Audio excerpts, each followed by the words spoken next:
اقتدار کی منتقلی کا یہ مسئلہ بہنوں خوبی حل ہو گیا۔ زنگی کے سب سے بڑے بیٹے سیف الدین غازی کے حصے میں موصل کا علاقہ آیا اور دوسرے بیٹے نور الدین محمود زنگی نے شام میں اقتدار سنبھالا۔ عیسائی دنیا، جس نے سلطان عماد الدین زنگی کی شہادت پر رقص و شراب کے ساتھ جشن منایا تھا، سلطنت کی اس تقسیم پر بہت زیادہ خوش نظر آ رہی تھی۔ صلیبیوں کے خیال میں زنگی کی فوجی طاقت دو حصوں میں بٹ گئی تھی، جو عیسائیوں کے لیے انتہائی شگون تھا۔ اس صورتحال سے فائدہ اٹھاتے ہوئے آرمینیا کے عیسائی باشندوں نے ایک نئی چال چلی۔ ان لوگوں نے اپنے ایک معتمد شخص کو بڑی رازداری کے ساتھ انطاکیہ بھیجا۔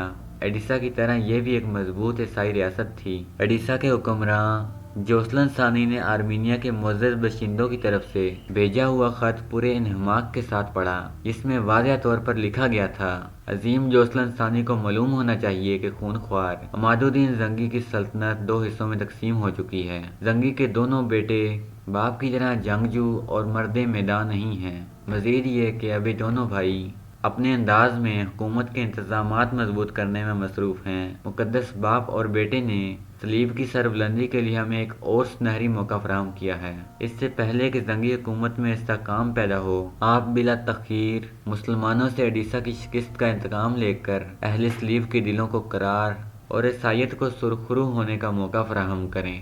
آرمینیا کے معززین کا خط پڑھ کر جوسلن ثانی کے ہونٹوں پر ایک فتنہ گرا اور عیار مسکراہٹ ابھر آئی۔ پھر اس نے وہ خط انطاکیہ کے حاکم ڈیمورا کی طرف بڑھا دیا، جو اپنے مذہبی تعصب میں شاہ یروشلم گاڈفرے اور جوسلن ثانی سے کسی طرح بھی کم نہیں تھا۔ ڈیمورا نے آرمینیا کے باشندوں کی طرف سے بھیجے جانے والے دعوت نامے کے ایک ایک حرف کو غور سے پڑھا اور ایڈیسا کے شکست خوردہ حکمراں کی طرف سوالیہ نظروں سے دیکھتے ہوئے بولا: عظیم جوسلن ثانی کے کیا ارادے ہیں؟ جوسلن ثانی نے اس موقع کو غنیمت جانا اور ڈیمورا کے مذہبی جذبات کو بھڑکاتے ہوئے انتہائی جذباتی لہجے میں بولا: اس کے سوا میری زندگی کا کوئی مقصد نہیں کہ میں صلیب کے نام پر قتل ہو جاؤں یا پھر اپنے عظیم پیغمبر کی طرح صلیب پر چڑھ جاؤں۔ یہ کہتے کہتے جوسلن ثانی بہت زیادہ غم زدہ نظر آنے لگا تھا اور اس کی آنکھوں سے بھی ہلکی ہلکی نمی جھلکنے لگی۔ انطاکیہ کا حاکم ڈیمورا جوسلن ثانی کی باتوں سے بہت زیادہ متاثر ہوا۔ میں اس سلسلے میں آپ کی کیا مدد کر سکتا ہوں؟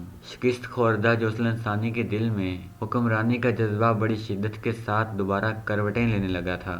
ڈیمورا کو جذباتی پا کر اس نے بڑی عیاری کے ساتھ ایک اور چال چلی: کچھ سپاہی تو میرے ساتھ ہیں، مگر ان کی تعداد ایک بڑی جنگ کے لیے کافی نہیں۔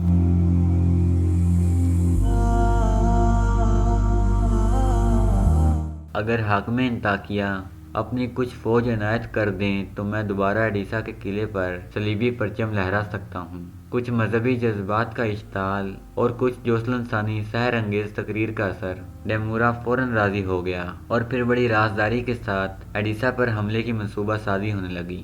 سلطان عماد الدین زنگی کی سلطنت دو بھائیوں میں تقسیم ہونے کے بعد نجم الدین ایوب اپنے بیوی بچوں کو لے کر موصل سے شام چلا گیا، جو سلطان نور الدین زنگی کے حصے میں آیا تھا۔ نجم الدین ایوب کو سلطان عماد الدین زنگی مرحوم کے دونوں بیٹوں سیف الدین غازی اور نور الدین محمود سے محبت تھی، مگر وہ سلطان نور الدین محمود زنگی سے خاص عقیدت رکھتا تھا اور اس کی ایک ہی وجہ تھی کہ سلطان نور الدین زنگی اپنے بڑے بھائی کے مقابلے میں زیادہ پاک باز نوجوان تھا۔